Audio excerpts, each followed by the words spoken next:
নমস্কার, ঘরোয়া রান্নাঘরে সকলকে স্বাগত জানাই। আশা করি সবাই ভালো আছেন।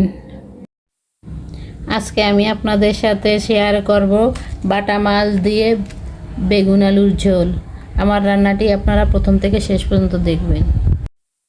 এখন আমি মাছ, আলু, বেগুন ভেজে নেব। মাছ, আলু, বেগুন ভালোভাবে আমি ভেজে নিয়েছি। এখন আমি রান্না করব। চুলায় আমি কড়াই বসিয়ে নিয়েছি। এখন আমি সরিষার তেল দিব। পেঁয়াজ রসুন দিয়ে দিলাম। পেঁয়াজ রসুন আমি হালকা হালকা ভেজে নেব।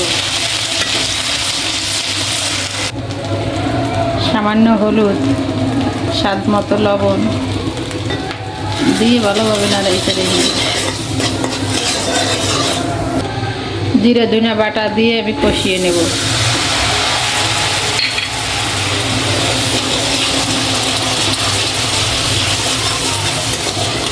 ভালোভাবে আমি কষাবো। কষানো হয়ে গেছে। এখন আমি ভাজা আলুগুলো দিয়ে দেবো।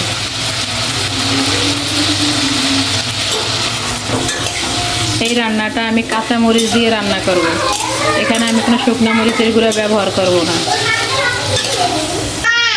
আলুগুলো আমার কষানো হয়ে গেছে। এখন আমি সামান্য জল দিয়ে ঢেকে দেবো আলুগুলো সেদ্ধ হওয়ার জন্য। জল দিচ্ছি।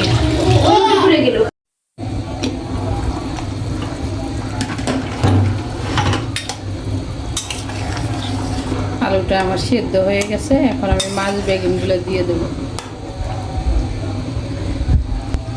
আমি আগে বেগুনটা দিতে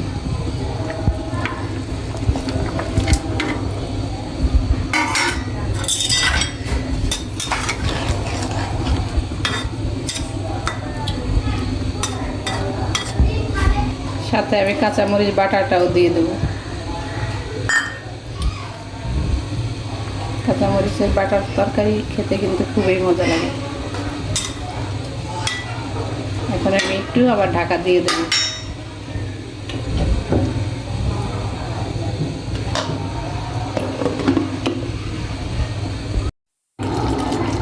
রান্নাটা আমার হয়ে গেছে। এখন আমি একটু ধনিয়া পাতা দিয়ে নামিয়ে নেব। আর আমার রান্নাটা যদি আপনাদের ভালো লাগে একটা লাইক, কমেন্ট, শেয়ার করে দিবেন।